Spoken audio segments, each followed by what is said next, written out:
What if the year printed on every phone, passport, and history book is wrong by almost 300 years? According to one extraordinary theory, nearly 3 centuries of the Middle Ages were inserted into history and never actually happened. If that claim were true, Charlemagne was not a legendary emperor. He was a character created to fill an empty timeline. And the date is not the only thing that changes. Our entire map of civilization would have to be rewritten. This idea is called the phantom time hypothesis, one of the strangest attempts ever made to challenge recorded history. It begins with an unsettling question. How can we be certain that the people who counted the years counted them honestly? In 1991, German publisher Heribert Illig argued that the years from 614 to 911 were artificial additions. That is exactly 297 years, containing kingdoms, wars, religious movements, inventions, rulers, and millions of ordinary human lives. Illig suggested that Emperor Otto III and Pope Sylvester II helped engineer this enormous chronological deception. The alleged motive was symbolic power, placing their own age near the sacred and politically dramatic year 1000.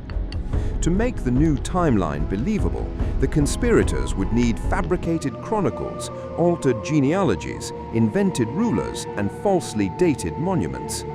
The greatest supposed invention was Charlemagne, crowned emperor in the year 800 and remembered as the architect of a European empire.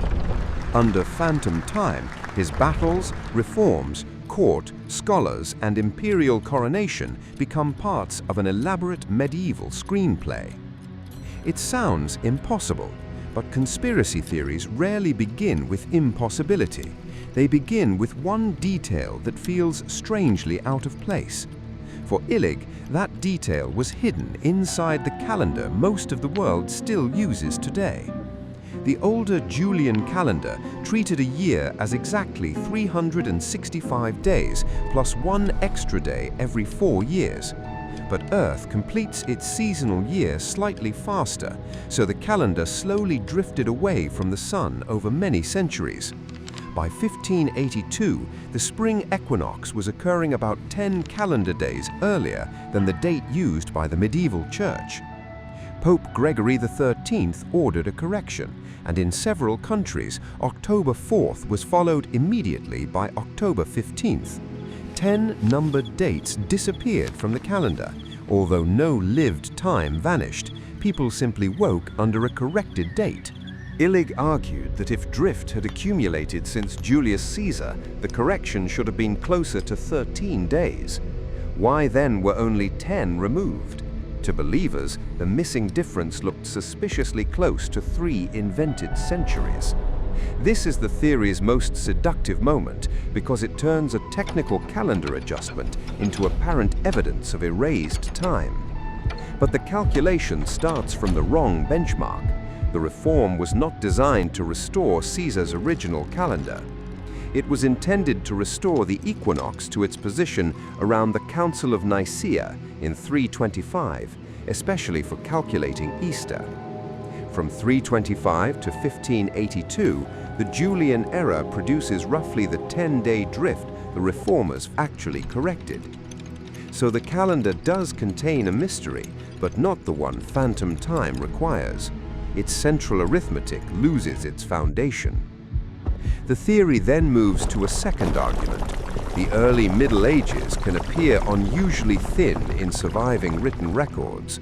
After the Western Roman Empire fragmented, administration became regional, literacy narrowed, and many documents were never preserved. Parchment decayed, libraries burned, archives were recycled, and later scribes copied older works while the originals disappeared. But uncertainty is not an empty century. Missing documents do not automatically mean the events described within that period never occurred. Phantom time also points to architecture, arguing that Roman techniques seem to reappear too quickly after supposedly disappearing. Yet building traditions do not vanish on command. Craftsmen reuse materials, imitate older forms, and preserve knowledge unevenly. Continuity can look like a chronological shortcut, especially when only a fraction of ordinary buildings survive for archaeologists to examine. Then we reach Aachen, where Charlemagne's Palatine Chapel began rising around the end of the 8th century. Its octagonal structure, masonry, changing construction phases, and later additions form physical layers that cannot be dismissed as one manuscript. Carolingian manuscripts create another trail. Court workshops produced richly illuminated books around 780 to 820, tied to named patrons and artists. These objects contain pigments, parchment, handwriting styles, bindings, corrections, and histories of ownership that researchers can compare independently. Coins are even harder to explain away. Carolingian silver circulated across regions and survives in hoards, graves, settlements, and isolated finds. Modern analysis can examine their metal composition, minting dyes, weight standards, inscriptions, and geographic distribution across the 8th and 9th centuries. To fabricate all of that later, conspirators would need to manufacture thousands of objects, bury them convincingly, and coordinate their chemical histories.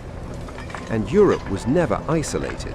Its chronology overlaps with Byzantine, Islamic, Scandinavian, and Asian histories through trade, conflict, travel, and diplomacy. A forged European timeline would need independent civilizations to preserve compatible rulers, embassies, battles, commodities, and celestial observations. The sky creates the most unforgiving evidence because eclipses and cometary orbits can be calculated backward using physical laws. Researchers have reconstructed that comet's orbit from historical observations and found a perihelion date consistent with the year 760. The comet appeared again spectacularly in 837 and was described across China, Japan, Europe, Byzantium, and the Middle East. Those centuries, and the written sky no longer matches the calculated sky. The heavens refuse to follow the conspiracy. Nature keeps other clocks as well. Trees add annual growth rings, creating overlapping patterns that can extend across thousands of years. Dendrochronology can match ancient timber to precise sequences, while radiocarbon calibration uses independently dated material to test archaeological ages. These methods have uncertainties, but they do not reveal a clean 297-year gap where European history was secretly stretched. Instead, manuscripts, buildings, coins, trees, radiocarbon, and astronomy converge on the same broad chronology from different directions. This is why phantom time is rejected.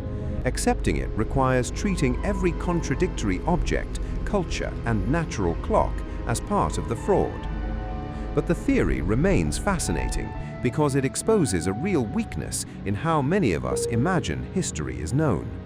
We picture one ancient book copied into another, with every generation trusting the previous generation without checking the evidence. In reality, strong historical chronology is a web. Documents are tested against archaeology, chemistry, astronomy, language, coins, and environmental records. No single strand is perfect, yet when independent strands agree, removing 3 centuries would tear apart evidence across the entire world. So we are almost certainly living in the year we think we are, and Charlemagne was more than an invented name. The deeper mystery is why a disproven timeline still feels compelling. Perhaps doubting everything can feel more powerful than proving one thing. Never lose. Because once every contradiction becomes evidence of a cover-up, the theory can never lose. But can it still be called history?